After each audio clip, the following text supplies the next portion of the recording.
Hello dear guys, আজকে PB Shelley অর্থাৎ Percy Bysshe সেলির ওড টু আ স্কাইলার্ক এই কবিতাটির বেশ কিছু অনলাইনের নোটস এবং এমসিকিউ করব। এর আগের ভিডিওতে আমরা পিবি সেলির ode to the West wind এই কবিতাটির এমসিকিউ প্র্যাকটিস করেছি। যদি তোমরা না দেখে থাকো তাহলে তোমরা চ্যানেল ভিজিট করে দেখে নিও, অথবা আমি তোমাদের এই ভিডিওর ডেসক্রিপশন বক্সে লিঙ্ক দিয়ে রাখবো, সেখান থেকেও দেখে নিও।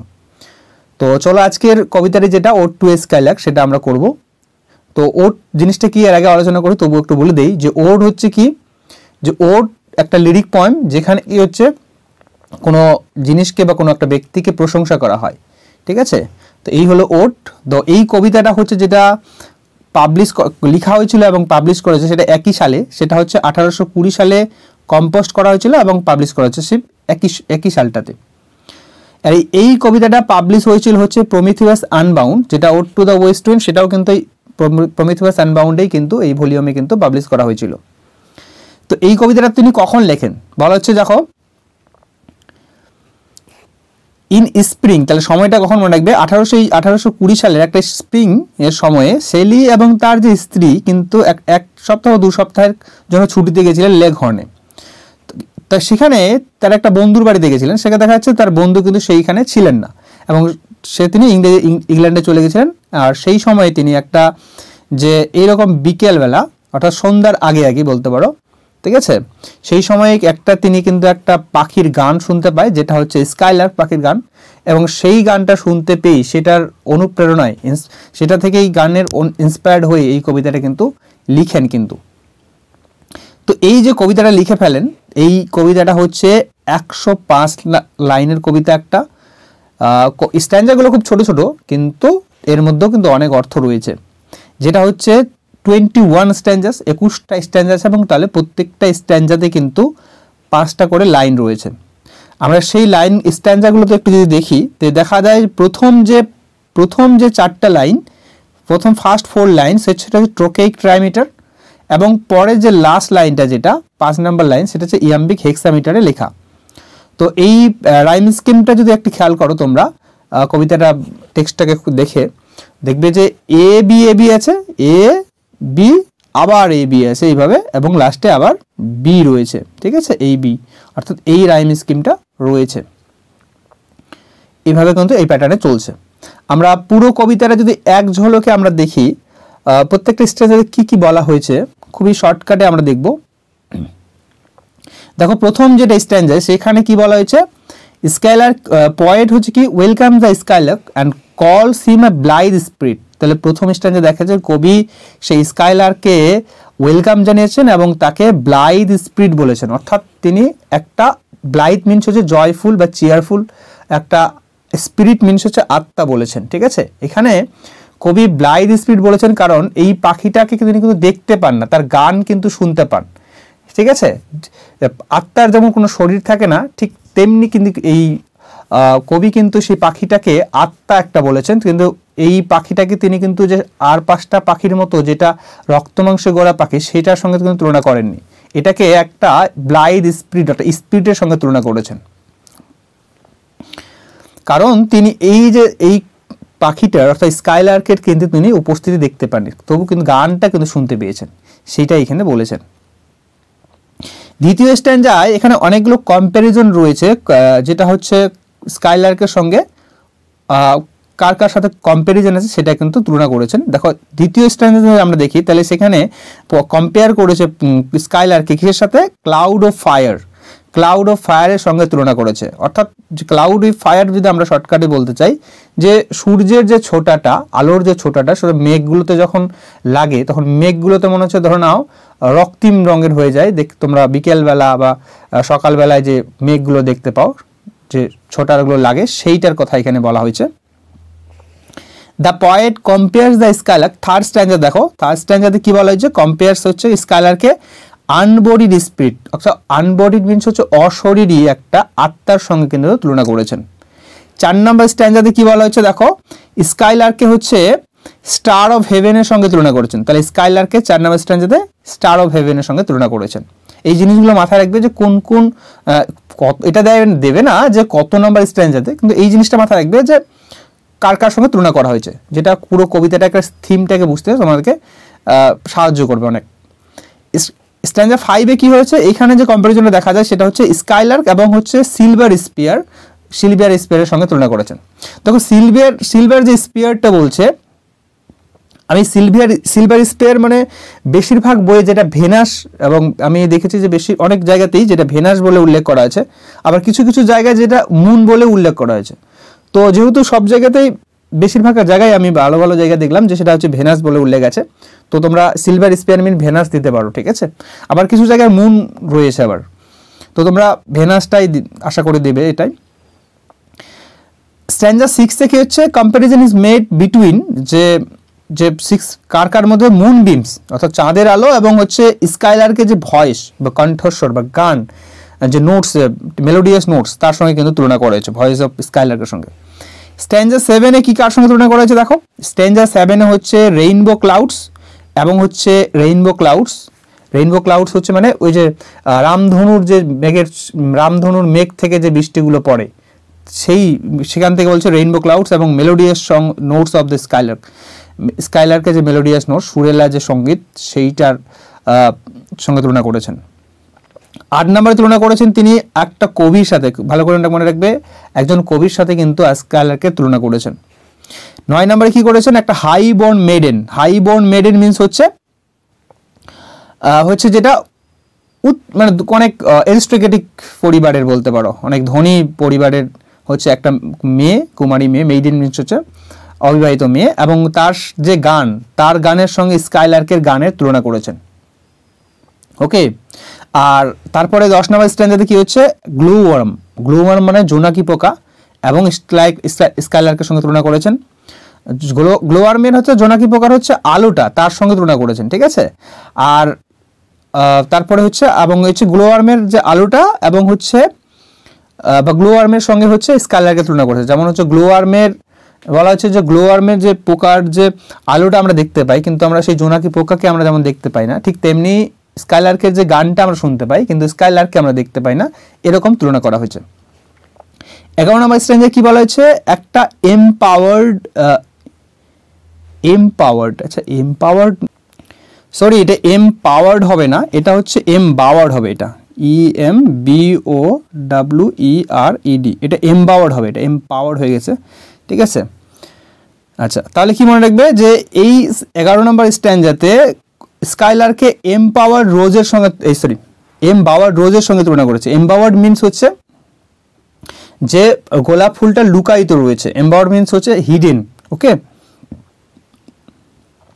আরেকটা জিনিস মনে রাখবে, যতগুলো স্কাইলার্কের সঙ্গে যারই তুলনা করা হচ্ছে, স্কাইলার্ককে কিন্তু সব থেকে বেশি ভালো দেখানো হচ্ছে এখানে। কিন্তু স্ট্যাঞ্জা 12-এ কি দেখা যায়, স্ট্যাঞ্জা 12-এ হচ্ছে যে কম্প্যারিজনটা দেখা যায় সেটা হচ্ছে যে স্কাইলার্কের যে সং এবং সাউন্ডস অফ ভার্নাল শাওয়ার্স, অর্থাৎ ভার্নাল মিনস হচ্ছে স্প্রিংকালের যে বৃষ্টি হয় তার যে শব্দ, তার যে সুন্দর শব্দ, এবং হচ্ছে যে বৃষ্টি পড়ে যে রেইন অ্যাওকেন ফ্লাওয়ার্স, অর্থাৎ বৃষ্টির পরে যে ফুলগুলো সতেজ হয়ে যায়, তার সঙ্গে কিন্তু স্কাইলার্কের গানটাকে তুলনা করা হয়েছে।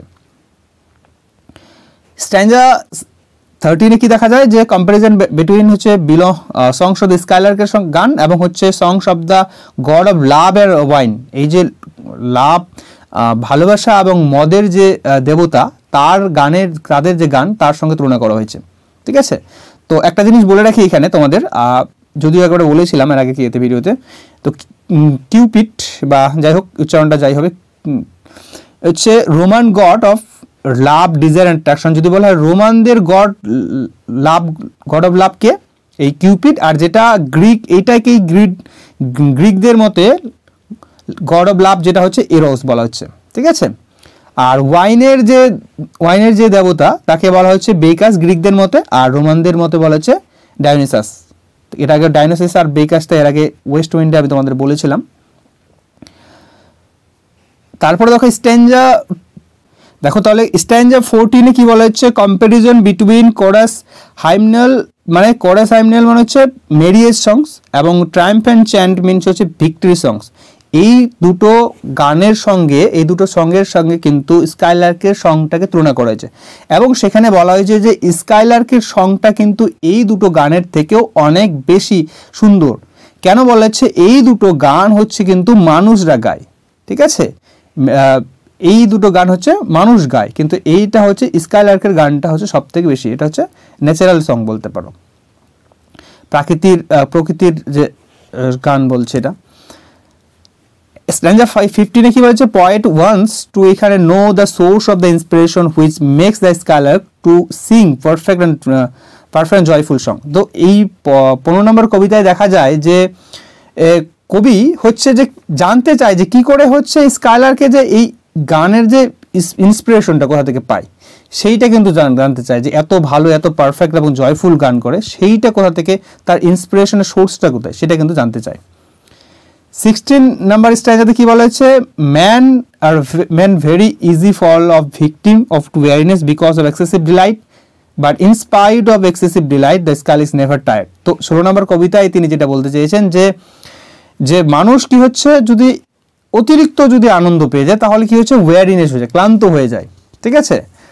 আর কি বলছে, এই পাখিটা স্কাইলার্কটা যে অতিরিক্ত আনন্দ পেলেও কিন্তু সে কখনো টায়ার্ড হয়ে যায় না, ক্লান্ত হয়ে যায় না, ঠিক আছে। অর্থাৎ এখানে আমাদের খাবারের সঙ্গে তুলনা করা হয়েছে, যেমন হচ্ছে আমরা বেশি খাবার দিলে আমরা কিন্তু আর খেতে পারি না, ঠিক আছে, এইরকম ব্যাপারটা।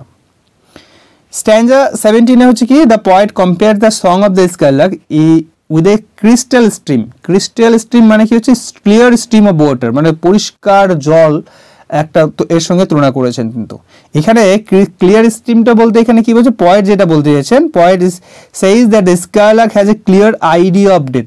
এখানে কবি বলতে চাচ্ছেন যে পাখিটার স্কাইলার্কের হচ্ছে আইডিয়া রয়েছে, পরিষ্কার একটা ধারণা রয়েছে মৃত্যু সম্পর্কে, সেইটা এখানে এই জন্য কিন্তু ক্লিয়ার স্ট্রিম কথাটা ইউজ করেছেন, যেটা মানুষের মধ্যে থাকে না। স্ট্যাঞ্জা 18 যেটা বলা হয়েছে দেখো কি বলছে, we think of the future and the past, we fear the future and regret the past. কি বলেছে, আমরা যারা হিউম্যান বিং আর কি, তারা আমরা কিন্তু সবসময় কি হচ্ছে ফিউচার ভবিষ্যৎ নিয়ে এবং অতীতকাল নিয়ে কিন্তু চিন্তা ভাবনা করি। যেই ভবিষ্যৎ এবং অতীতকালটা কি করে, আমরা ভবিষ্যৎ নিয়ে ভবিষ্যতের ভয়ে আমরা অনেক কিছু কাজ করি না, বা এবং অতীতে আমরা অনেক কিছু কাজ করেছি যেগুলোর রিগ্রেট বা অনুতাপ হয়, আর এর ফলে কিন্তু আমাদের বর্তমান অবস্থাটাও কিন্তু খারাপ হয়ে যায়। তো এইটা বলেছে, যেটা কিন্তু এই স্কাইলার্কটা কখনোই করে না। স্ট্যাঞ্জা 19 কি বলেছে, হেট, প্রাইড, ফিয়ার আর the three evils which are the root of the sorrow of misery of humanity. তো বলছে, কবি বলছেন যে মানুষের 3টা দুর্বলতা বা 3টা মেন কারণ এই দুঃখ বা এই জীবনে, মানুষের জীবনে, সেটা হচ্ছে কি, এই হেট, প্রাইড এবং ফিয়ার, অর্থাৎ ঘৃণা, অহংকার বা গর্ব এবং হচ্ছে যে ভয়, এই 3টা হচ্ছে মেন কারণ বলতে পারো, root cause. The poet points out these human beings were free from this habits. সে তো কবি চান যে এইগুলো থেকে, এই 3টা জিনিস থেকে কিন্তু মানুষ মুক্তি পাক, আর যদি মুক্তি পায় তাহলে কি হবে, তাহলে সেই স্কাইলার্ক পাখির মতো তারা মানুষ কিন্তু আনন্দিত হয়ে থাকবে। তো এটাই বলছে এখানে 19 নম্বর স্ট্যাঞ্জাতে। নেক্সট 20 নম্বর স্ট্যাঞ্জাতে কি বলা হয়েছে, the skylark is the corner of the ground because our earth is plagued by sorrows and sufferings and miseries. তো কি বলছে, 20 নম্বর স্ট্যাঞ্জাতে কবি বলছেন যে স্কাইলার্ক কিন্তু এই আমাদের গ্রাউন্ড বা আর্থটাকে তিনি কিন্তু পাখিটা কিন্তু ঘৃণা করছে। স্কর্নার মানে হচ্ছে ঘৃণা করছে হচ্ছে। এবার কেন ঘৃণা করছে, বলা হচ্ছে যে সে কিন্তু বেশিরভাগ সময়ে, পাখিটা কিন্তু এই মাটিতে থাকে না, সবসময় বেশিরভাগ সময় উড়ে বেড়ায় আকাশেতে এবং গান করে। তো আমাদের এই পৃথিবীটা কি হচ্ছে, আমাদের হিউম্যান বিংসে কি হচ্ছে, যেটা হচ্ছে দুঃখ কষ্ট এসবে জর্জরিত, তো এই জন্য তারা সে কখনোই নিচেও নামে না, ঠিক আছে। তো এই কারণে বলছে যে কি পাখি স্কাইলার্কটা হচ্ছে আমাদের এই গ্রাউন্ড বা আর্থের কিন্তু একটা স্কর্নার বলছে, ঠিক আছে। স্কর্ন মানে ঘৃণা করা। স্ট্যাঞ্জা 18 কি দেখা যায়, the poet could learn from the skylark half its gladness. তো কবি কিন্তু বলতে যাচ্ছেন যে এই স্কাইলার্কের মধ্যে যে এত আনন্দ, এই এত আনন্দটা কিন্তু তার অর্ধেক আনন্দও কিন্তু সেখানে তার কাছ থেকে শিখতে চান। যদি বলছে he would sing such inspired songs that the world would listen to him as he listening to the song of the skylark. বলছে যদি সে এইগুলো যদি শিখতে পারে, এই অর্ধেকটাও যদি তার গানের মধ্যে শিখতে পারে, তাহলে তার কবিতাগুলো, এখানে বলছে কবির যে কবিতাগুলো, তাহলে কিন্তু তার মানুষে শুনবে, যেমনটা করেছে সে তার এই সেই স্কাইলার্ক পাখির গানটা শুনছে সেইটা কিন্তু বলছে। তো এই ছিল 21 স্ট্যাঞ্জার একটু হালকা করে সামারি, তোমাদের যাতে খুব তাড়াতাড়ি বোঝানো যায় সেই জন্য আমি তোমাদের এটা নোটস বানিয়ে দিলাম। জানি না তোমাদের কতটা হেল্পফুল হবে। এবার দেখো আমরা কিছু এমসিকিউ প্র্যাকটিস করব। তাহলে দেখো এখানে কি বলা হচ্ছে, the poem was written and published in the year, তাহলে কত সালে পাবলিশ হয়েছিল, সেটা হয়েছিল 1820 সালে, কিন্তু একই ইয়ারে কিন্তু পাবলিশ এবং লেখা হয়েছিল। ঠিক আছে, the poem ode to a skylark was published in, কোথায় পাবলিশ হয়েছিল, সেটা পাবলিশ হয়েছিল কোথায়, Prometheus Unbound best collection by Shelley's romantic poems, নাকি poems of Shelley and Keats, যেটা পাবলিশ হয়েছিল প্রমিথিয়াস আনবাউন্ড যে ভলিউম সেইখানে কিন্তু পাবলিশ হয়েছিল এটা। আচ্ছা, at what time of the day the poem take place, কোন সময় এটা লেখা হয়েছিল, তোমরা দেখলেই যে যখন তারা বিকেলে গিয়েছিল ওই কিতে বন্ধুর কাছে ঘুরতে, তখন কিন্তু সেই পাখির গান শুনে তখন কিন্তু লিখেছিলেন। সুতরাং এটা বিকেল বেলার দিকে বা সন্ধ্যাবেলার দিকে কিন্তু এই কবিতাটা কিন্তু লিখেছিলেন। At noon, at night, in the morning, before sunset. তো বিফোর সানসেট, সূর্য ডুবার আগে অবস্থা, সেই রকম সময়ে তিনি এই কবিতাটা কিন্তু লিখেছেন। কবিতা লিখেছেন না, মানে এটা কবিতার যে আলোচনা সেটা কিন্তু বলেছেন আর কি। যাই হোক, at the very beginning Sally addressed the skylark as, প্রথম দিকে একেবারে শুরুতে কি বলেছেন, কি হিসাবে সম্বোধন করেছেন তাকে, অ্যাড্রেস করেছেন, a glowworm, the spirit of cheerless, তারপর হচ্ছে রেইনবো ক্লাউডস অ্যান্ড এম্পাওয়ার্ড রোজ। আচ্ছা, আমি এম্পাওয়ার্ড হয়ে গেছে বারবার, আই থিঙ্ক এটা আমার টাইপিং করার সময় রিকমেন্ডেশন আসে, তো আই থিঙ্ক সেই কারণে মনে হয় এই এম্পাওয়ার্ড হয়ে গেছে, এটা এম্পাওয়ার্ড হবে কিন্তু, ঠিক আছে। যাই হোক, তো প্রথম দিকে কি করেছেন তিনি, কিন্তু একটা ব্লাইথ স্পিরিট হিসেবে কিন্তু তিনি কিন্তু আহ্বান, তাকে কিন্তু সম্বোধন করেছেন, ওয়েলকাম জানিয়েছেন। ব্লাইথ স্পিরিট মানে হচ্ছে চিয়ারফুল যে স্পিরিট, যাকে বলা হচ্ছে স্পিরিট অফ চিয়ারফুলনেস, অর্থাৎ চিয়ারফুল মিন হচ্ছে আনন্দ, ব্লাইথ মিন আর হচ্ছে Joyce. Hail to the blithe spirit, the poet greets the skylark at blithe sky. Here blithe means হচ্ছে কি, তাহলে বললাম blithe means হচ্ছে কি, cheerful disembodied soul. cheerful বলছে আনন্দিত, disembodied কথার অর্থ হলো অশরীরী, অর্থাৎ তার শরীর নেই কিন্তু। নেক্সট বলা হচ্ছে the poet addressed the skylark as blithe spirit because, the poet কিন্তু skylarkকে blithe spirit বলেছেন কারণ the sky, it shows high in the sky, it has supernatural power, it is a big bird, the bird has free from physical confinement and imperfection, sorrows and sufferings. তো যেটা হবে কি, যে blithe spirit কারণ বলেছেন যে পাখিটা কিন্তু যে ফিজিক্যাল কনফাইনমেন্ট এই এবং দুঃখ কষ্ট এসব থেকে কিন্তু একদম সে কিন্তু কি একদম ফ্রি, যেটা মুক্ত একদম, এই কারণে তাকে ব্লাইথ স্পিরিট বলা হচ্ছে। তারপর নেক্সট বলছে দাউ নেভার ওয়ার্ড, অর্থাৎ এখানে ওয়ার্ড মিনস হচ্ছে ওয়ার্ড, যেটা হচ্ছে এই মিনস হচ্ছে ওয়ার্ড, ঠিক আছে। তো কবি এখানে বলছে হোয়াই, কেন তাকে why does Shelley say so in the to a skylark, কেন বলেছেন তাকে তুমি কখনো পাখি ছিলে না, কেন বলা হচ্ছে এটা, তো because the bird is invisible, or because the bird is immortal, because the Shelley does not perceive the bird as a mere creature of flesh and blood. তো আমরা যদি একটু দেখি যে কবিতাটায় কিন্তু তাকে ব্লাইথ স্পিরিট বলেছে, যাকে আমরা কখনোই দেখতে পাই না পাখিটা, কবিতাটা যদি পুরোটা পড়ো দেখা বলা হচ্ছে যে কবিতাটা মধ্যে পাখিটাকে আমরা কখনো দেখতে পাই না, আমরা ইনভিজিবল বলতে পারি সেই হিসেবে, আর যেহেতু আত্মা বলে সেটাকে আমরা সেই হিসেবে আমরা ইমমর্টাল বলতে পারি। আবার বলা হচ্ছে যে পাখিটার যে does not perceive the bird as, তিনি এই পাখিটাকে বলেছেন যে রক্ত মাংস গড়া পাখিও নন, এটাও কিন্তু তিনি বলেছেন যে এই পাখিটা কিন্তু রক্ত মাংস গড়া পাখি নয়। তো সুতরাং আমরা এইখানে এটা বলেছেন কারণ সবগুলো আমরা বলতে পারি, ঠিক আছে। কিন্তু সব থেকে যেটা বেশি জাস্টিফাই উত্তর যদি বলা হয় তাহলে সি নাম্বারটা, যদি আদার্স এই অপশনগুলো না থাকতো, ঠিক আছে, সি নাম্বারটাও আমরা সব থেকে বেশি বলা যেতে পারে, কিন্তু যেহেতু এরকমগুলোর সাথে ম্যাচিং হয়ে যাচ্ছে তো আমি অল অফ দিস দিতে পারি। নেক্সট থেকে বলছে that from heaven or near it, এখানে হেভেন বলতে কি বোঝানো হয়েছে, তো হেভেন বলতে sky, shelter, the abode of gods, nest, তাহলে কি হবে, তো এইখানে কিন্তু যে হেভেন বলতে কিন্তু এখানে কিন্তু যে দেবতাদের যে বাসস্থান সেটা কিন্তু নয়, হেভেন বলতে কিন্তু এখানে এই লাইনের মধ্যে স্কাইকে বোঝানো হয়েছে, আকাশকে বোঝানো হয়েছে। The skylark pours from its heart, যে তার পূর্ণ হৃদয় ঢেলে দিয়ে কি করে, গান করে যেটা বলছে স্পন্টেনিয়াস মেলোডি, আনএসিমিলেটেড ফুড নাকি divine blazing, all of this. তো যেটা হচ্ছে স্পন্টেনিয়াস মেলোডি, স্পন্টেনিয়াস মিনস স্বতঃস্ফূর্ত কোনো রকম, আচ্ছা পরের দিকেই আছে। তো কি বলেছে এখানে দেখো, in profuse strains of unpremeditated art, the word strains means কি, এখানে স্ট্রেন বলতে কি বোঝানো হয়েছে, ফিজিক্যাল এফোর্ট, সং, আর্টস নাকি ব্লেজিং। তো এই স্ট্রেনস মিনস কথা হলো সংস, গান যেটাকে আর কি, ঠিক আছে, option B. In profuse strains of unpremeditated, here unpremeditated means হচ্ছে কি, আনপ্রিমেডিটেটেড মানে কি বলা হচ্ছে, without deep feelings, without effort or thoughtless, spontaneous, without any emotion নাকি অল অফ দিস। তো আনপ্রিমেডিটেটেড মিনস হচ্ছে কোনো রকম চিন্তা ভাবনা নেই, মানে কোনো রকম যে প্রি প্ল্যান্ড বলতে পারো সেটা নেই আর কি, কোনো রকম, তারপরে অনায়াসে বলতে পারি, ঠিক আছে, স্বতঃস্ফূর্তভাবে সেটা কিন্তু বলতে পারি। এটা কিন্তু ভালো করে একটা মনে রাখবে, এটা কিন্তু ইম্পর্টেন্ট, ঠিক আছে। নেক্সট কি বলছে, the skylark porch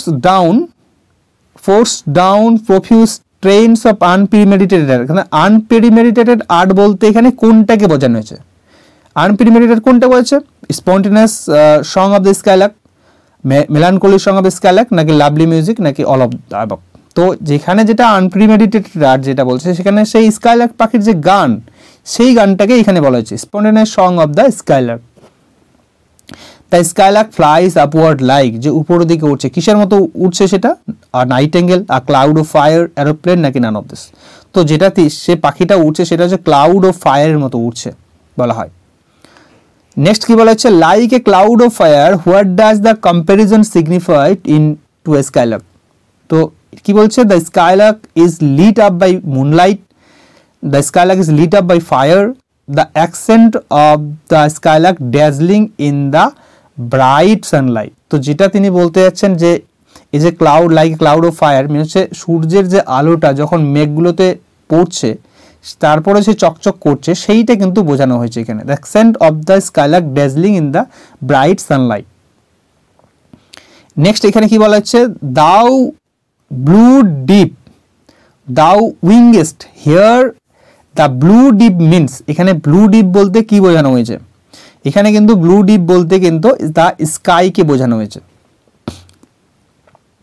two actions the skylark performs are, দুটো কাজ কিন্তু সেই স্কাইলার্ক করে, কি দুটো কাজ করে, উঠতে উঠতে কিন্তু গানটা করে, যেটা ঠিক আছে, সিঙ্গিং অ্যান্ড শোয়ারিং। কোথায় আছে, অপশন হচ্ছে ডি নাম্বারে, সিঙ্গিং অ্যান্ড শোয়ারিং মানে হচ্ছে কিন্তু, শোয়ারিং মিনস হচ্ছে ওরা, উঠতে উঠতেই সে কি করে, গান করে, এই কাজটা করে, গান উড়ে গান করে, গান করে আবার উড়ে, এরকম দেওয়া ছিল, singing and soaring, soaring and singing এরকম ছিল।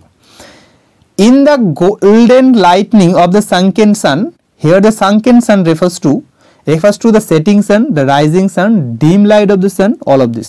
দেখো এইটা সানকেন সান মিনস হচ্ছে, তোমরা সবাই মনে করবে যে এটা হচ্ছে সেটিং সান বা ডুবন্ত সূর্যকে মনে করবে, কিন্তু এটা হচ্ছে এক্সপ্লেনেশনে যেটা দেওয়া হয়েছে সেটা হচ্ছে রাইজিং সান, অর্থাৎ সকালবেলার যে সূর্যটা সেইটাকে বলা হচ্ছে এখানে সানকেন সান হিসেবে। তো আমরা সেই হিসাবে উত্তরটা নেব, সানকেন সান বলতে এখানে কিন্তু রাইজিং সানকে, অর্থাৎ সকালবেলা যে সূর্যটা উঠছে পূর্ব দিক থেকে, সেইটাকে এখানে বোঝানো হয়েছে।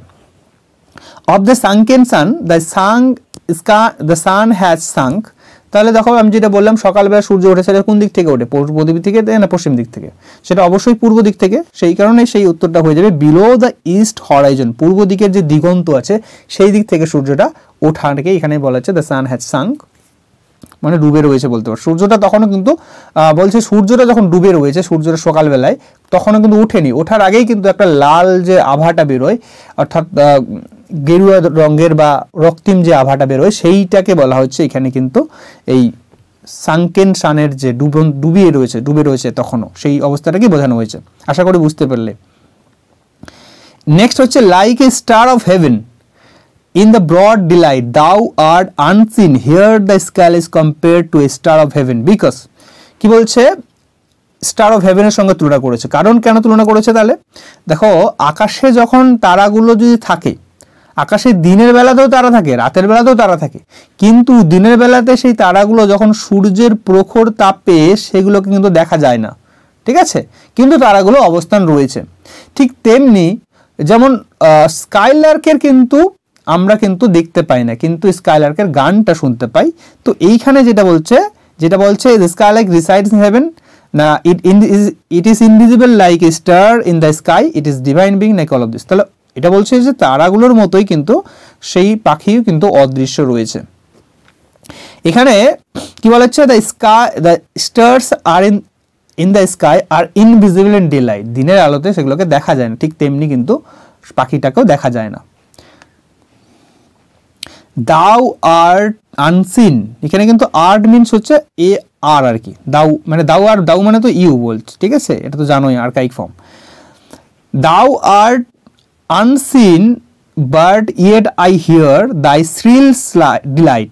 এখানে শ্রিল ডিলাইট বলতে কি বোঝানো হয়েছে, an unbearable delight, uncontrollable delight, নাকি the delightful song of the skylark which is keen and sharp, all of this. তাহলে অপশন হবে যেটা সি নাম্বারটা, যেটা যে স্কাইলার্ক পাখির যে গান যেটা কিন অ্যান্ড শার্প বলা হয়েছে সেইটাকে কিন্তু এখানে শ্রিল ডিলাইট বলা হয়েছে, ঠিক আছে। শ্রিল মানে মানে তীক্ষ্ণ বলতে পারো, তীব্র আর কি, আনন্দ। তো স্কাইলার্ক পাখির যে ডিলাইটফুল সং সেটাকে বোঝানো হয়েছে এখানে। Shrill delight refers to the most melodious or delightful song of the skylark, এটাকে বোঝানো হয়েছে। নেক্সট দেখো এখানে 21 নাম্বার, তোমাদের স্কোর কত হচ্ছে সেটা অবশ্যই কমেন্টে জানিও, হ্যাঁ। Keen as the arrows of that silver spear, silver spear বলতে দেখো এটা যেটা আমি বললাম তোমাদের বেশিরভাগ জায়গাতে সিলভার স্পিয়ার বলতে কিন্তু ভেনাস দেওয়া আছে, আমি বেশ কিছু জায়গায় দেখেছি, এবং কিছু জায়গায় আবার মুন দেওয়া আছে সিলভার স্পিয়ার মিন্স বলছে, ঠিক আছে। তো এখানে সিলভার স্পিয়ার বলতে এখানে আমি ভেনাসকেই ধরছি, ঠিক আছে উত্তরটা, ঠিক আছে। দ্য অ্যারোস রেফার্স টু, আমরা যদি সেই হিসেবে ধরি, আমরা যদি ভেনাস হিসেবে ধরি তাহলে সেই অ্যারোসটা রেফার্স টু বলতে কাকে বোঝানো হয়েছে, the starlight, the bright sunbeams, the rays of the moonbeams, the rays of the Venus. তাহলে আমরা সেই হিসাবে আমরা ধরবো রেইজ অফ ভেনাস। আমরা যদি এটাকে মুন ধরি সিলভার স্পিয়ারকে, তাহলে সেইখানে আমাদের এই লাইনটা উত্তরটা হতো রেইজ অফ দ্য মুন সেইখানে। তো এটা তোমরা ভেনাসই মেনে নেবে তোমরা, ঠিক আছে। নেক্সট দেখো কি বলছে, keen as are the arrows of that silver spear, what is compared with arrows of the silver spear. তো অ্যারোস বলতে এখানে সিলভার স্পিয়ার বলতে যেটা আমি কি বললাম, তাহলে আচ্ছা ভালো করে দেখো জিনিসটা, keen are as the arrows of the silver spear, what is compared with arrows of the silver spear, কার সঙ্গে তুলনা করেছে এই সিলভার স্পিয়ারকে বলো, এখানে কি ভেনাসের সঙ্গে নাকি মুনলাইটের সঙ্গে, না কোনোটাই না, এটা হচ্ছে পাখির যে স্কাইলার্কের যে সংটা সেইটাকে তুলনা করেছে সেই সিলভার স্পিয়ারের সঙ্গে, ঠিক আছে। এখানে কিন্তু সিলভার স্পিয়ারের মিন অর্থ মানে কি বোঝাচ্ছে সেটা বলতে কম্পেয়ার করেছে তার সঙ্গে, সেটা বলতে চাচ্ছি। প্রশ্নগুলোকে এরকম থাকলে খুব ভালো করে পড়বে কিন্তু, হ্যাঁ। Whose intense lamp narrows, the word narrows means হচ্ছে এখানে ন্যারোস মানে সরু হয়ে যাওয়া, ক্ষীণ হয়ে যাওয়া, সেটা হচ্ছে কি অর্থাৎ আলোটা, সে আলোটা কি হবে তাহলে, গ্রোজ ব্রাইট লাইট, গ্রোজ ডিম নাকি ড্যাজলিং লাইট নাকি অল অফ দিস, যেটা হচ্ছে গ্রোজ ডিম হয়ে আসা, ক্ষীণ হয়ে যে আসা আলোটা, সেটা এখানে ন্যারোস বোঝাচ্ছে। Until we hardly see we feel that it is there, এখানে ইট ইজ বলতে এখানে কিন্তু কাকে বোঝানো হয়েছে, উত্তর হবে venous.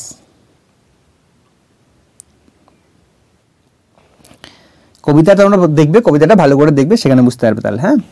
As the night is bare, as the night is bare, here the word bare suggest, এখানে bare বলতে কি বোঝানো হচ্ছে বলো দেখো, the night is full of light, the night is cloudless, the night is full of stars, the night is free of mist। তো যে bare বলতে এখানে কিন্তু আকাশটা যে মেঘহীন আছে, মেঘ মুক্ত রয়েছে, সেটা কিন্তু এখানে বোঝানো হয়েছে। Option B, as from thy presence showers of rain of melody, here the comparison is made between। ভালো করে দেখো তাহলে এখানে কিন্তু যে এই লাইনটার মধ্যে পড়লেই ভালো করে বুঝতে পারবে, as from thy presence showers a rain of melody, here the comparison is made between, কার কার মধ্যে তুলনা করা হয়েছে, এখানে কিন্তু যে তুলনাটা হয়েছে সেটা কিন্তু raindrops and the sweet and melodious song of the skylark, অর্থাৎ raindrops এর সঙ্গে raindrops এবং হচ্ছে কি সুইট এবং মেলোডিজ যে সং অফ স্কাইলার্ক সেই তার কিন্তু তুলনা করা হয়েছে। Option number D. নেক্সট হচ্ছে in this poem the poet compares the skylark to কিসের সঙ্গে তুলনা করেছে দেখো, poet, sculpture, painter, all of this. তো এই কবিতায় হচ্ছে পয়েটের সঙ্গে তুলনা করেছেন, স্কাল্পচার এখানে তুলনা ছিল না, পেইন্টারও তুলনা ছিল না। তাহলে অপশন হয়ে যাবে তোমাদের এ নাম্বারটা। ওকে, আচ্ছা তোমরা অবশ্যই কমেন্টে জানিও যে এই কবিতাতে কবি স্কাইলারকে কার কার সঙ্গে তুলনা করেছে, অবশ্যই তোমরা কমেন্টে জানিও, আমি তোমাদের কমেন্টগুলো দেখতে চাই। নেক্সট দেখো এখানে কি বলছে, the skylark is compare to a poet, কবির সঙ্গে তুলনা করেছেন স্কাইলারকে, কারণ a poet has supernatural power, a poet can create beautiful poems, a poem who soars higher into the sphere of lofty thoughts but himself hidden from the public gaze by obscurity of what he contemplates। Option কি হয়ে যাবে, C নাম্বারটা। দেখো কি হবে, কেন বলছে দেখো কি এই লাইনটার মধ্যে বলছে যে একজন কবি কিন্তু তার ভাবনা চিন্তা কিন্তু প্রচুর বড় বড় বিশাল ভাবনা চিন্তা, কিন্তু তিনি নিজেকে কি হচ্ছে পাবলিকের কাছে কিন্তু সেই ভাবনা চিন্তাগুলো সেই সব ভাবনা চিন্তাগুলো প্রকাশ করে না। আমরা যখন সে কবিতাটা লিখে তখনই আমরা জানতে পারি, যদি কবিতার সেই কবির সম্পর্কে যদি আমরা সেই কবির সম্পর্কে জানতে গেলে আমরা যদি কবিতাগুলো ডিটেলসে না পড়ি তাহলে কিন্তু তার ভাবনা চিন্তাগুলো আমরা বুঝতে পারবো না, এবং তার যে সম্পূর্ণ কবিতা পড়েই যে তার সম্পূর্ণ ভাবনা চিন্তা বুঝতে পারবো তা কিন্তু নয়। তো ঠিক তেমনি কিন্তু স্কাইলার্কের সঙ্গে তুলনা করা হয়েছে যে একজন কবি যেমন হচ্ছে তার এই যে পাবলিক গেজ থেকে যেমন নিজেকে লুকিয়ে রাখে, ঠিক তেমনি স্কাইলার্কও নিজেকে লুকিয়ে রাখে, এইটাই এখানে তুলনা করা হয়েছে। Next, like a poet hidden in the light of thought, what is in point of resemblance between the poet and the skylark, both herald the beginning of a new era, both are hidden from the public ear, both are blithe spirit, all of this। তো যেটা দুজনেই কি হচ্ছে যে public গ্লেয়ারের থেকে কিন্তু দৃষ্টি থেকে তারা নিজেকে লুকিয়ে রাখে। সিঙ্গিং হাইমস, আচ্ছা এই জিনিসটা সিঙ্গিং হিম প্রনাউন্সিয়েশনটা হবে হিম, আচ্ছা যাই হোক, singing him, here the word him means হচ্ছে হিম বলতে কি বোঝানো হয়েছে। আচ্ছা একটা জিনিস ভালো করে দেখি, এটা কিন্তু বানানটা আছে হিম, আরেকটা আছে হাইমিনাল, যেটা হাইমনাল, ঠিক আছে। তো এইটা হচ্ছে উত্তরটা কি হবে, যেটা হিম বলতে এখানে কিন্তু যেটা গানকে বোঝানো হয়েছে, a song of praise specially mean for God, যে গানটা হচ্ছে গডের উদ্দেশ্যে গাওয়া হয়, সেই গানটাকে এখানে বলা হচ্ছে স্পেশাল একটা সং, চার্চে গাওয়া হয়, ঠিক আছে, সেই গানটাকে বলা হচ্ছে। Singing hymn unbidden, here the word unbidden means হচ্ছে স্পন্টেনিয়াস, আনকনকার্ড, স্প্রেড নাকি ওভার, এখানে আনবিডেন মিনস হবে spontaneous. Okay, spontaneous, option A নাম্বারটা। নেক্সট হচ্ছে দেখো, the skylark is compare to high born maiden, একজন হাই বর্ন মেডেন, একদম উচ্চ পরিবারে জন্ম রয়েছে এইরকম একটা মেয়ের সঙ্গে, কুমারী মেয়ের সঙ্গে তুলনা করেছে, কারণ a maiden is very beautiful just like the skylark, a maiden belongs to a high social order, a maiden consoles her aching heart by singing to herself in seclusion। তো কি হবে উত্তর হয়ে যাবে সি। এখানে কেন তাহলে বলেছেন যে একটা কুমারী মেয়ে যেমন একটা হয়তো বা তার প্রেমিক তাকে প্রত্যাখ্যান করেছে, এবং প্রত্যাখ্যান করার পরে তার যে মনের যে কষ্ট, সেই মনের কষ্টকে লুকানোর জন্য সে যে গানটা করছে, সেই গানের সঙ্গে কিন্তু স্কাইলার্কের যে সং, সেই সংটা কিন্তু তুলনা করেছেন। তো কি বলছে নেক্সট, বলছে দেখা skylark is compare to a glow worm, অর্থাৎ জোনাকির সাথে কিন্তু তাকে তুলনা করেছে স্কাইলার্ককে। কেন, কারণ হচ্ছে a glow worm can sing very sweetly, a glow worm is small just like the skylark, a glowworm which at night hiding in the thick bushes of a dew-drenched valley scatters its golden light। তো কি বলছে, একটা গ্লোওয়ার্ম যেমন হচ্ছে কি নিজেকে লুকিয়ে রাখে ঝোপের মধ্যে, কিন্তু রাত্রেবেলাতে কি হচ্ছে সেই উপত্যকাগুলোতে সে আলো ছড়িয়ে দেয়, কিন্তু তাকে কিন্তু আমরা দেখতে পাই না, কিন্তু তার আলোটাকে আমরা দেখতে পাই। ঠিক তেমনি কিন্তু স্কাইলার্ক কি হচ্ছে, তার গানটা আমরা শুনতে পাচ্ছি, তাকে কিন্তু আমরা দেখতে পাচ্ছি না, সেই কারণে কিন্তু স্কাইলার্ককে একটা জোনাকি পোকার সাথে তুলনা করেছেন কবি। নেক্সট এখানে দেখো, the glowworm lives in, glowworm হচ্ছে বাস করে কোথায়? In the bushes, in the bush beside the poet's house, valley with grass top with dew drops, a pond, নাকি all of none of this. তো একটা গ্লোওয়ার্ম বাস করে বলা হয়েছিল একটা উপত্যকায় যেখানে ঘাস রয়েছে এবং সেখানে শিশির কণা দিয়ে ভেজা এরকম একটা জায়গাতে বাস করে। Which of the following things screen the glowworm from the view? এখানে স্ক্রিন মিন্স হচ্ছে হাইড করে রাখে, কোন জিনিসটা হচ্ছে গ্লোওয়ার্মকে হাইড করে রাখে? Leaves, flowers and grass, fruit, নাকি অল অফ দিস? যেটা আমরা এই কবিতায় পড়েছি সেটা হচ্ছে যেই জিনিসটা লুকিয়ে রাখে সেটা হচ্ছে ফ্লাওয়ার এন্ড গ্রাস, এই দুটো জিনিস লুকিয়ে রাখে। কবিতাটা একটু ভালো করে দেখবে।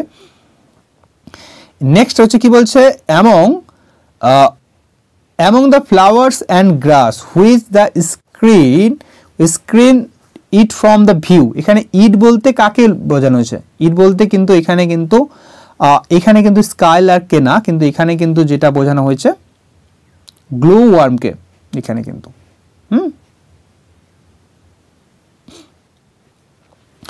The like a rose embowered, like a rose embowered, here the word embowered means হচ্ছে, embowered means হচ্ছে কি hidden, লুকায়িত, যেটা অপশন এ নাম্বারটা। নেক্সট হচ্ছে দেখো এখানে like a rose embowered in its own green leaves by warm winds deflowered, here the warm winds are compared to, একজন ওয়ার্মস, এখানে ওয়ার্ম উইন্ডসকে কিসের সঙ্গে তুলনা করা হয়েছে? এখানে ওয়ার্ম উইন্ডসকে এখানে এই কবিতায় থিপ, একটা চোরের সঙ্গে তুলনা করেছে। যেমন চোর চুরি করে নিয়ে যায়, ঠিক তেমনি কিন্তু ওয়ার্ম উইন্ড কি করে? ডিফ্লাওয়ার্ড করে দেয়। অর্থাৎ ডিফ্লাওয়ার্ড মিন্স হচ্ছে তার ভার্জিনিটি একটা ফুলের নষ্ট করে দেওয়া, যেমন সেরকম ভাবে এখানে ওয়ার্ম উইন্ড এসে সেই কাজটা করে। ঠিক আছে, এখানে why warm winds deflowered, what does the warm wind refer to? এখানে ওয়ার্ম উইন্ড বলতে কি বোঝায়, কোনটাকে বোঝানো হয়েছে? Wind of autumn, wind of summer, west wind, নাকি নান অফ দিস? তো এখানে যেটা উইন্ড অফ সামার, ঠিক আছে, এখানে সামার কালে অর্থাৎ ইংল্যান্ডের সামার, কিন্তু সেই সময়কার যে সেখানকার ইংল্যান্ডের যে উইন্ড, সামার কালের যে উইন্ড, গরমকালের যে গ্রীষ্মকালের যে বাতাস, সেইটাকে কিন্তু ওয়ার্ম উইন্ড বলেছেন। Make faint with too much sweet those heavy wing thieves, এখানে heavy wing thieves refers to, heavy wing thief বলতে কাকে বোঝানো হয়েছে? ওয়ার্ম উইন্ডস, বিস, নাকি স্কাইলার্ক, নাকি বাটারফ্লাইস? তো ওয়ার্ম উইন্ড বলতে এখানে হেভি উইং থিপস বলছে, কিন্তু এখানে ওয়ার্ম উইন্ডসকে, যেটা গ্রীষ্মকালে সামার উইন্ডসকে বোঝানো হয়েছে। নেক্সট হচ্ছে দেখো the wind is compared to the thieves because, উইন্ডকে একটা চোরের সঙ্গে, থিপসের সঙ্গে তুলনা করা হয়েছে, চোরের সঙ্গে তুলনা, কারণ the summer wind robs the sweet fragrance of the rose, the summer wind decays the birds of the rose, the wind is stormy, all of this. তো যেটা বলা হচ্ছে যে সামার উইন্ডটা কি করে, যে ফুলের যে সুগন্ধ সেইটাকে কিন্তু রব করে, অর্থাৎ চুরি করে নিয়ে যায় বলতে পারো। The skylark is compared to a rose because, skylark compare করেছে একটা রোজের সঙ্গে, কারণ the rose is beautiful as a skylark, স্কাইলার্কের মতোই সুন্দর। The rose is remain invisible in its green leaves, gives out scent. A rose and the skylark are both created by nature. তো কি বলেছে যে একটা রোজকে হচ্ছে স্কাইলার্ক সুন্দর, কারণ হচ্ছে রোজ কি করে, তার কিন্তু নিজেকে কিন্তু সে কি করে, গাছের পাতা দিয়ে নিজেকে কিন্তু লুকিয়ে রাখে, আড়াল করে রাখে, কিন্তু তার যে সুগন্ধ সেইটা কিন্তু ছড়িয়ে পড়ে। ঠিক তেমনি পাখিটা, স্কাইলার্কের যে গান সেটা কিন্তু ছড়িয়ে পড়ে, নিজেকে আড়াল করে রেখে, তাকে নিজেকে সামনের দিকে আনে না। On the twinkling grass, the grass is twinkling because the vernal star is shining on them. The moonbeams are reflected on the grass tips. Dew drops sparkle on the tip of the grass. যেটা বলা হচ্ছে যে কারণ হচ্ছে শিশির বিন্দু সেই ঘাসের মধ্যে পড়েছে, সেই কারণে কিন্তু সেই ঘাসগুলো টুইঙ্কলিং করছে। Option C. The phrase rain awaken flowers means হচ্ছে, rain awaken flowers means হচ্ছে flowers are disturbed by rain. gush of rain destroys the flower. Flowers are made fresh by the vernal shower. অর্থাৎ যে স্প্রিংকালের যে বৃষ্টি, সেই বৃষ্টিতে কিন্তু ঘাসগুলো কিন্তু বা ফুলগুলো কিন্তু কি হচ্ছে, তরতাজা হয়েছে, সতেজ হয়ে উঠেছে বৃষ্টিতে ধুয়ে। এইটা কিন্তু এখানে বলেছে, জাগিয়ে তুলেছে অর্থাৎ যেটাকে বলছে। The sound of vernal showers on the grass is referred to Shelley to relate to the invisibility of the skylark, the sweetness of the skylark song, the height to which the skylark remains hidden. তো কি বলছে, এই যে Bernal সাউন্ডটাকে, the Bernal showers অর্থাৎ যে গ্রীষ্মকালের যে স্প্রিংকালের যে বৃষ্টি, সেই যে শব্দটা শাওয়ার্স অন দ্য গ্রাস এর পর সেটা তুলনা করেছে invisible the skylark, the sweetness of the Skylark song, যে সুইটনেস যে স্কাইলার্কের যে গানের যে মাধুর্যতা, তার সঙ্গেই কিন্তু রিলেট করেছেন এটা। অপশন বি নাম্বারটা।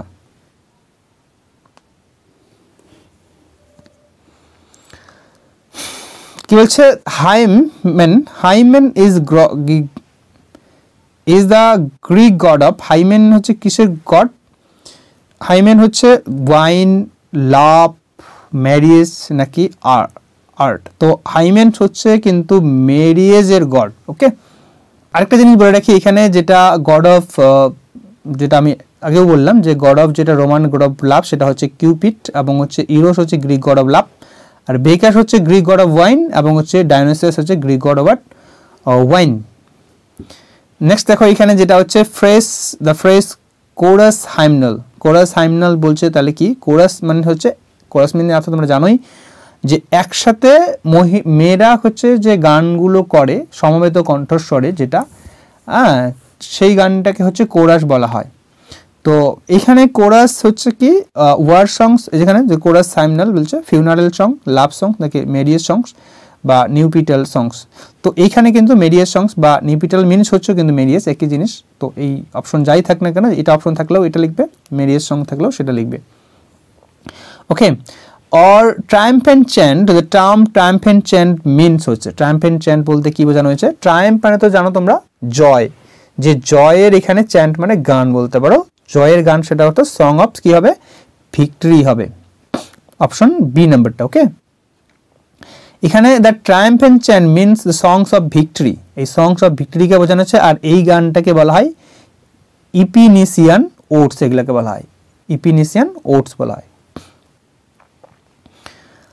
The phrase empty vaunt means হচ্ছে কি hidden measure, desire, meaningless boast, latent want নাকি অল অফ দিস। তো হিডেন এমটি ভন্ট মিনস হচ্ছে মিনিংলেস বোস্ট, অর্থাৎ মিনিংলেস মানে কোনো অর্থ নেই এরকম, বোস্ট মানে অহংকার, দাম্ভিকতা এরকম আর কি। ঠিক আছে, which is are consider to be an empty vaunt in comparison with the skylark melody.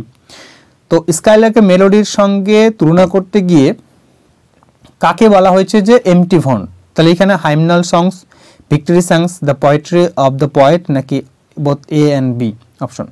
তো যেটা হচ্ছে, যেটা এটাকেও বলা হচ্ছে এটাকেও বলে, সুতরাং অপশন কিন্তু ডি নাম্বারটা যেটা হয়ে যাবে।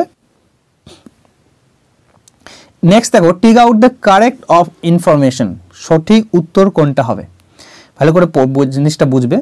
অ্যাকর্ডিং টু দ্য পয়েট, কবির মতে the praise of love in form of song is as rapturous as skylark song. তো কি বলছে, প্রেইজ অফ ভালোবাসার যে গান সেইটা হচ্ছে কি বলছে যে স্কাইলার্কের যে সং সেইটার মতোই সুন্দর। ঠিক আছে, তারপরে বলছে the song of in praise of wine, যে ওয়াইন যে গড ছিল তাকে যে প্রশংসা করার যে গান, সেই গানটা আর স্কাইলার্কের যে মেলোডি সেটা ওর মতোই চিয়ারফুল, ওর মতোই আনন্দিত এরকম। In comparison the skylark songs, marriage songs and victory songs are empty vaunt. তাহলে অপশন নান অফ দিস, কোনটা ঠিক বলছে। তাহলে দেখো কবিতাটা যদি ভালো করে দেখো, সেখানে বলা হচ্ছে যে স্কাইলার্কের যে গান সেটা কিন্তু যে ম্যারিয়েজ সং ছিল এবং ভিক্টরি সং ছিল, তার থেকেও কিন্তু সেটা তাদের এই দুটো গানের থেকেও কিন্তু স্কাইলার্কের গানটা খুব ভালো, কারণ এই দুটো গান হচ্ছে মানুষ গায়, আর এই যে পাখিটা গান করছে সেটা কিন্তু মানুষের গাওয়া গান নয়। তো এইখানে বলছে যে এই দুটো গান অর্থাৎ মেরিয়ের সং এবং ভিক্টরির সংগুলো সেটা কিন্তু তার কাছে একটা ব্যর্থ, একটা এমটি ভন্ড, যেটাকে অর্থাৎ এমটি ভন্ড মিনস হচ্ছে অযথা গর্ব করা এর মতো গান। তো অপশন সেই ক্ষেত্রে হয়ে যাবে সি হয়ে যাবে, এটা কারেক্ট অপশন। নেক্সট হচ্ছে কি বলছে, with thy clear keen joyance languor can not be here. Languor means হচ্ছে হ্যাপিনেস, ওয়ারিনেস, রিজেকশন, অ্যানোয়েন্স। তো এই যে ল্যাঙ্গর মিনস হচ্ছে ওয়ারিনেস, ক্লান্ত, যেটা টায়ার্ডনেস বলতে পারো।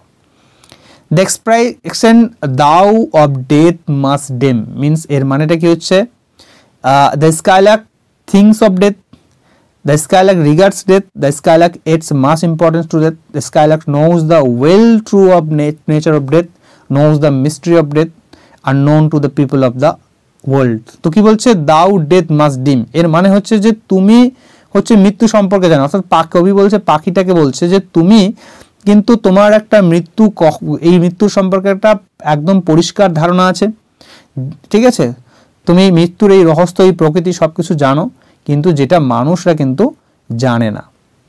অপশন ডি সেই ক্ষেত্রে।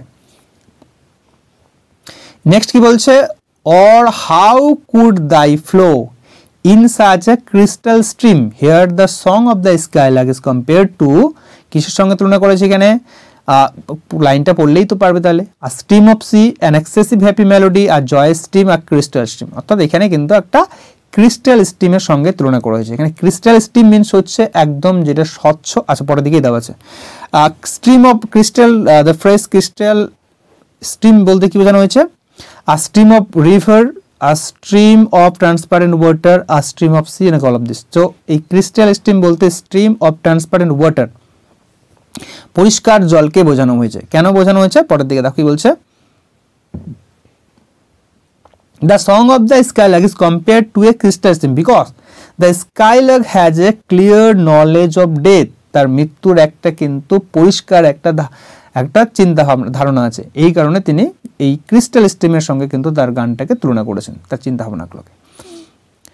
The expression we look before up and after reminds us of কি, এই যে লাইনটা দেখছো we look before and after, এই লাইনটা আমাদের কোন জিনিসটাকে মনে করিয়ে দেয়, ওডিসি, ম্যাকবেথ, কিং লিয়ার নাকি হ্যামলেট। তো এইটা মনে করিয়ে দেয়, এটা একটু এক্সেপশনাল কোশ্চেন, সেটা একটু ভালো করে দেখবে যে এইটা হচ্ছে হ্যামলেট মনে করে দেয় যে, আচ্ছা সেইটাকে এখানে হ্যামলেটটা কেন এখানে মনে করে দেয়, যে এই লাইনটা কিন্তু হ্যামলেটের মধ্যেও রয়েছে, যে লাইনটা তোমরা দেখতে পাচ্ছ এই লাইনটা কিন্তু হ্যামলেটের মধ্যেও ছিল। তো এই যে এখান থেকে কিন্তু এটা মনে করে যে মনে করিয়ে দেয়, সেটা বলছে এখানে।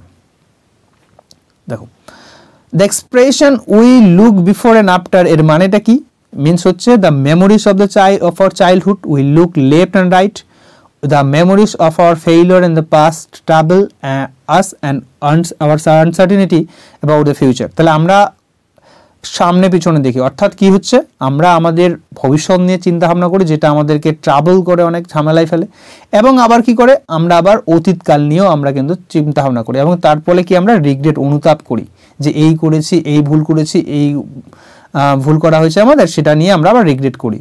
তো এইটা হয়ে যাবে আনসার সি নাম্বারটা। এখানে হচ্ছে the three weakness of human beings mention in the poem, তিনটা কিন্তু মানুষের দুর্বলতার কথা এখানে কবি বলেছেন। সেই তিনটা দুর্বলতাগুলো কি কি বলো দেখি এখানে, hate, pride and fear, death, love and fear, love, pride and vanity, fear, anger and vanity. এটা কবিতার মধ্যে লাইনেই তোমরা পেয়ে যাবে, যেটা হচ্ছে কি যে হেট, প্রাইড এবং হচ্ছে ফিয়ার, এই তিনটি কিন্তু মানুষের কিন্তু দুর্বলতা বলে কবি বলেছেন, এবং এই তিনটাই কিন্তু মানুষের দুঃখের কিন্তু মূল কারণ কিন্তু তিনি বলেছেন, হেট, প্রাইড অ্যান্ড ফিয়ার। এগুলো যদি না থাকতো তাহলে কিন্তু সেই তারাও মানুষও কিন্তু পাখিটার মতো আনন্দ থাকতো। Better than all measures, the word measures means হচ্ছে কিন্তু কি, মেজার্স মিনস হচ্ছে মিউজিক বা সঙ্গীত, স্ট্রেনস, ঠিক আছে, এটা কিন্তু হয়ে যাবে। নেক্সট কি বলছে, skylark is regarded as, regarded কিসে বলা হয়েছে, the scorner of the ground, the scorner of the human beings, the scorner of the music, all of this. তো তিনি কিন্তু স্কর্নার অফ দ্য গ্রাউন্ড বলতে পারো, বা স্কর্নার অফ দ্য আর্থ, তিনি কিন্তু তাকে বলা হয়েছে। এটা হচ্ছে লাস্ট কোশ্চেন, হচ্ছে the skylark is regarded as the scorner of the ground because, কারণ the skylark constantly fly is in the sky, its contact with the ground is only for hardly a moment. The skylark hates the human beings. The weather of the ground is not suitable for the skylark. কি বলছে, কারণ হচ্ছে কিন্তু খুব তিনি এই Skylark কিন্তু খুব অল্প সময় কিন্তু আমাদের এই পার্থিব জগতে যেটা থাকেন এবং খুব তার সঙ্গে কিন্তু এই পৃথিবীর সঙ্গে বা গ্রাউন্ডের সঙ্গে তার কিন্তু অল্পই কিন্তু একটা কানেকশন রয়েছে, এই কারণে তিনি কিন্তু স্কর্নার বলেছেন। এছাড়াও বলতে পারো যে স্কাইলার্ক হচ্ছে কারণ এই যে পৃথিবীটা সেটা হচ্ছে দুঃখ, সরোস, সাফারিংস এন্ড মিজারিস, এই দুঃখ কষ্টে একদম জর্জরিত, ঠিক আছে। এই কারণে তিনি কিন্তু সেইটা কিন্তু কবির মতে কিন্তু পাখি কিন্তু স্কাইলার্ক কিন্তু এই পৃথিবীটাকে, গ্রাউন্ডটাকে আমাদের ঘৃণা করেছেন। তো এই ছিল 62টা কোশ্চেন। তোমাদের কেমন লাগলো ভিডিওটা অবশ্যই কমেন্টে জানিও, আর ভালো লাগলে অবশ্যই একটা ভিডিওতে লাইক করে দিও, ঠিক আছে। তোমাদের লাইক কমেন্ট আমাকে অনেক মোটিভেট করে। তো থ্যাংক ইউ ফর ওয়াচিং।